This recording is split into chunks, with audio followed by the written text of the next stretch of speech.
நம்ம வாழ்க்கையில ஒரு பெரிய முடிவு எடுக்கணும்னு வைங்களேன்.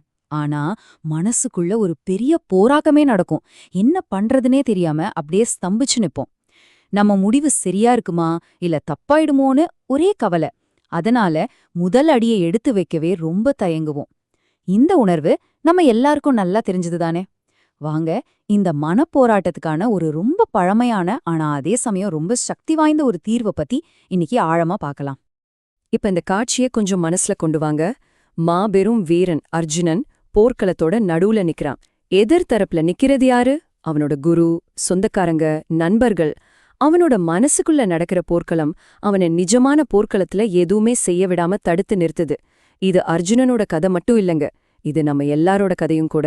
நாமளும் நம்ம வாழ்க்கையில இந்த மாதிரி குருக்ஷேத்திரங்களை தினம் தினம் சந்திச்சுட்டு தான் இருக்கோம். என்னைக்காவது யோசிச்சு பார்த்திருக்கீங்களா ஏன் இப்படி நடக்குதுன்னு?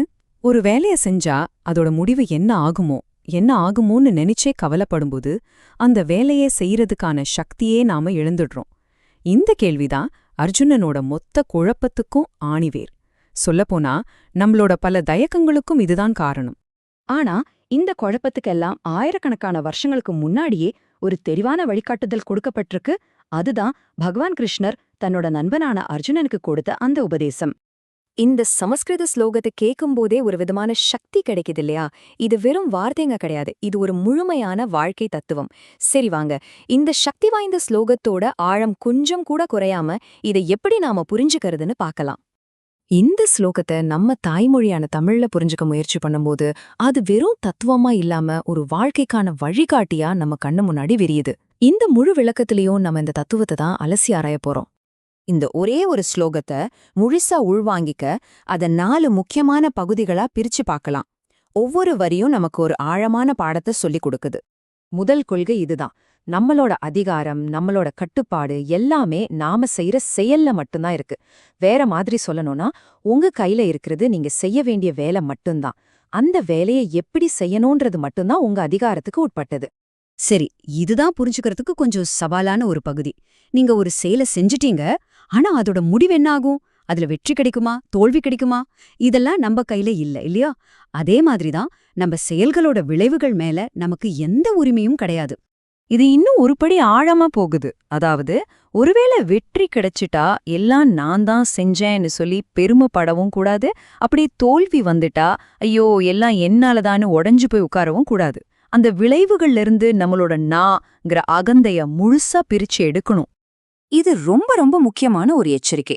சரி, பலன் மேலதான் எனக்கு உரிமை இல்லையே, அப்ப நான் ஏன் வேலையே செய்யணும் அப்படின்னு ஒரு சோம்பேறித்தனத்துக்கோ இல்ல எதுவுமே செய்யாம சும்மா இருக்கிற நிலைக்கும் நாம போயிடக்கூடாது. சுருக்கமா சொன்னா, இது செயலை விடுறதுக்கான தத்துவம் இல்ல, செயலோட பலனை விடுறதுக்கான தத்துவம். ஓகே, நாம இப்ப தனித்தனியா பார்த்து இந்த 4 பகுதிகளையும் ஒன்னா சேர்த்து இது எப்படி ஒரு முழுமையான வாழ்க்கை நெறியா மாறுதுன்னு புரிஞ்சுக்க முயற்சி பண்ணலாம். இப்ப இந்த ஸ்லைட பாருங்க. இது ஒரு தெளிவான மேப் மாதிரி. நம்மளோட சக்தி, நம்மளோட கவனம் எல்லாம் எங்கே இருக்கணும், எங்கே இருக்கவே கூடாதுன்னு ரொம்ப அழகா பிரிச்சு காட்டுது. நம்மளோட முழு கவனமும் நாம செய்யற செயல் மேலையும் அதுக்காக நாம போடுற முயற்சி மேலையும் தான் இருக்கணும், கிடைக்க போற பலன்கள் மேல இல்ல. இந்த தத்துவத்தை நம்ம வாழ்க்கையில பயன்படுத்துறதுக்கு இது ஒரு சிம்பிளான 4 ஸ்டெப் கைட். ஸ்டெப் 1, முதல்ல உன்னோட கடமை என்னன்னு தெளிவா தெரிஞ்சுக்கோ.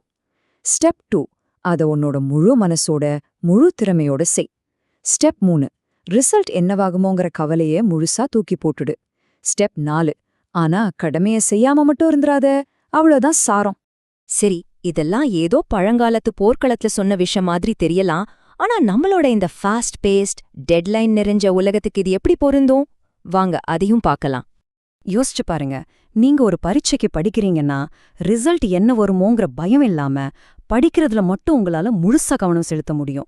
ஒரு வேலையில இருக்கீங்கன்னா அங்கீகாரம் கிடைக்குமா, ப்ரொமோஷன் கிடைக்குமாங்கிறத விட அந்த வேலையை திருப்தியா செய்யறதுல ஒரு ஆனந்தம் கிடைக்கும். இது மன அழுத்தத்தை குறைச்சு நம்ம கவனத்தை அதிகப்படுத்தி தோல்விகளிலிருந்து சுலபமா மீண்டு வர ஒரு அப்பாரமான மன வலிமைய கொடுக்கும். அப்போ உண்மையான சுதந்திரம் எதுல இருக்கு?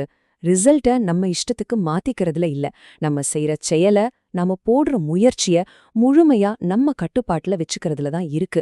இதுதான் இந்த முழு விளக்கத்தோட மைய கருத்து. நாம ஆரம்பிச்ச இடத்துக்கே மறுபடியும் வந்திருக்கோம். அன்னைக்கு அர்ஜுனன் நின்னது ஒரு நிஜமான போர்க்களம். ஆனா நாம ஒவ்வொரு நாளும் சந்திக்கிறதும் ஒரு விதமான போர்க்களம் தான். நம்ம ஆபீஸ், நம்ம வீடு, ஏன் நம்ம மனசே ஒரு போர்க்களம் தான். அன்னைக்கு அர்ஜுனனுக்கு கிடைச்ச அந்த வழிகாட்டுதல் இன்னைக்கு நமக்காகவும் காத்துக்கிட்டு இருக்கு. கடைசியா உங்களுக்காக ஒரு கேள்வி. ஒரு நிமிஷம் யோசிச்சு பாருங்களேன். உங்க வாழ்க்கையில எந்த ஒரு விஷயத்துல அதோட ரிசல்ட்ட பத்தி கொஞ்சம் கூட கவலைப்படாம முழு ஈடுபாட்டோட செயல்ல மட்டும் கவனம் செலுத்த முடியும்?